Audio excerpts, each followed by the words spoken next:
Hi viewers, நான் உங்கள் சாய்பாபா சேனல்லேருந்து பேசுகிறேன். இன்றைக்கி நம்ம எதை பற்றி பார்க்க போகிறோம் அப்படின்னா, த வாட்சஸ் அப்படிங்கிற 2024 வந்த ஒரு American super natural horror and thriller mystery film பற்றி தான் பார்க்க போகிறோம். இது யார் எழுதியிருக்கான்னு டைரக்ட் பண்ணியிருக்காங்க அப்படின்னா இஷானா நைட் ஷைமலான். இவங்க வந்து அவங்களோட டைரக்டிவல் டெபியூட்டாக இந்த படத்தை தான் ஆரம்பிக்கிறாங்க. இது ப்ரொடியூஸ் பண்ணவர் அவங்களுடைய அப்பாவான நைட் ஷைமலான்.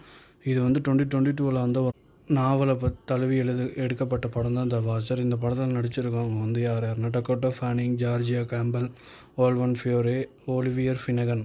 இதோட சினிமாட்டோகிராஃபி எலி அரன்சன் எடுத்திருக்காரு. எடிட் பண்ணியிருக்காரு ஜாப் டெர்பர். மியூசிக் வந்து அபல் கோரியன்சஸ்கி.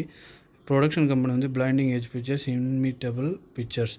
இது யார் டிஸ்ட்ரிபியூட் பண்ணியிருக்காங்கன்னா நியூ லைன் சினிமாவும் வார்னர் ப்ரதர்ஸும் டிஸ்ட்ரிபியூட் பண்ணியிருக்காங்க. இது வந்து ரொம்ப ரன் டைம் வந்து கரெக்டான ரன் டைம் எடுக்கப்பட்ட படம்.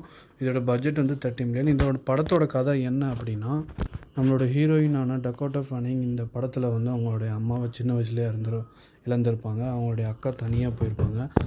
இவங்க தான் ஆக்சுவலாக பிரிஞ்சிருப்பாங்க. ஸோ அவங்கள எவ்வளோ கூப்பிட்டு பார்த்தாலும் இவங்க வரமாட்டாங்க. இவங்க ஒரு பெட் ஷாப்பில் வேலை செஞ்சிட்ருப்பாங்க. அப்போது அவங்களுடைய ஓனர் வந்து ஒரு கிளியை வந்து இந்த மாதிரி ஒரு ஜூவில் விட்டு வரதுக்காக சொல்லுவார். அப்போ இவங்களும் ஓகேன்னு சொல்லிட்டு இவங்க அந்த கிளியை எடுத்துகிட்டு போய் இந்த ஜூவுக்கு போகலான்னு போவாங்க. அப்போ நடுவில் ஒரு காட்டில் மாட்டிப்பாங்க.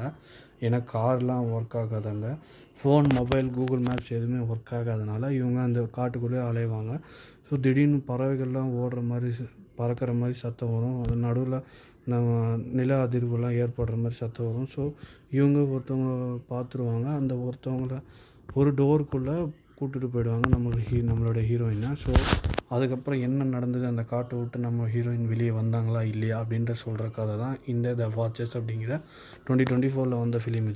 இது வந்து ஒரு ஏலியன் சூப்பர் நேச்சுரல் ஹாரர் ஃபிலிமாகவும் எடுத்துக்கலாம், ஒரு ஹாரர் த்ரில்லர் ஃபிலிமாகவும் எடுத்துருக்கலாம்.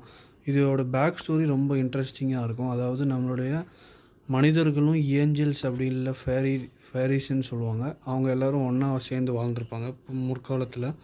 ஸோ அவங்க ஒரு டைமுக்கு அப்புறமா என்ன ஆயிருக்கும், நம்மளுடைய மனுஷங்களில் வந்து அந்த ஃபேரிஸ் இல்லைன்னா ஏஞ்சல்ஸை வந்து அடிமை பண்ணி அவங்கள பாதாள உலகத்துக்கு அனுப்பிச்சிடுவாங்க. ஸோ அதுலேருந்து இவங்க பழி வாங்கணும் அப்படின்னு பண்ணுறதுக்காக இவங்க இந்த பாதாளத்துலேருந்து வெளியில் காட்டுக்குள்ளே வந்து இந்த காட்டையை ஆக்கிரமிச்சிருப்பாங்க. அந்த காட்டுக்குள்ளே வரவங்க யாரையும் வெளியில் போக முடியாத மாதிரி பண்ணிவிடுவாங்க. நைட்டுக்கு மேலே போக ட்ரை பண்ணால் அவங்கள சாவடிச்சிருவாங்க. ஸோ அதுலேருந்து மனுஷங்கள்லாம் எப்படி தப்பிச்சு வராங்கன்ற சொல்கிற கதை தான் இந்த வாட்சர். இது வந்து ஒரு நாவலை தழுவி எழுதப்பட்ட படம் த வாட்சர்ஸ். அது எழுதினவர் ஏஎம் ஷைன் அப்படின்றவர். இந்த படத்தில் ஒரு பாசிட்டிவ் என்ன அப்படின்னா, இந்த படத்தில் வந்து ஒரு மிஸ்ட்ரி எப்பவுமே இருந்துகிட்டே இருக்கும். எல்லாருக்கும் ஈக்குவலான கேரக்டர் எடுத்து கொடுத்துருப்பாங்க. ஸோ அதனால் எல்லாருக்கூடையும் நம்ம கேரக்டர்ஸ் கனெக்ட் ஆகலாம். இதோட ரன் டைமும் ஒரு மிகப்பெரிய பாசிட்டிவ் பாயிண்ட்டு. இதோட கதை டைரக்ஷன் போகிறதும் கொஞ்சம் காம்ப்ளெக்ஸாக இருந்தாலும் நமக்கு புரிகிற மாதிரி தான் எடுத்திருப்பாங்க. அதுவும் ஒரு பாசிட்டிவ் பாயிண்ட்டு. இதோட நெகட்டிவ் பாயிண்ட் என்ன அப்படின்னா, அந்த வாட்சர்ஸ் அப்படின்றவங்களாம் ஏலியனாக இருக்கலாம், அவங்க பேயின்னு சொல்லலாம். அவங்க வந்து மனுஷங்கள் மாதிரியே இருப்பாங்க. மனுஷங்களுடைய உருவத்தையும் அவங்க எடுத்துப்பாங்க. ஸோ அவங்களுடைய கேரக்டர் பேக் ஸ்டோரி எல்லாம் சொன்னதெல்லாம் ஓகேவாக இருந்தாலும் அவங்களுக்கு நிறைய கேரக்டர் டெப்த்து ஒரு ஹாரர் ஃபிலிம் மாதிரியே காட்டிட்டதுனால அது ஒரு சைடு பாசிட்டிவாக இருந்தாலும் இன்னொரு சைடு அவங்களுக்கும் கொஞ்சம் கேரக்டர் கொடுத்துருக்கலாம் அப்படின்னு காட்டியிருந்தால் நமக்கு கொஞ்சம் இன்னும் யூஸ்ஃபுல்லாக இருந்திருக்கும். அந்த படத்தை கூட இன்னும் ஈஸியாக கனெக்ட் பண்ணியிருக்கலான்றது என்னுடைய தப்பாக இருந்தால் கமெண்ட் பண்ணுங்கள்.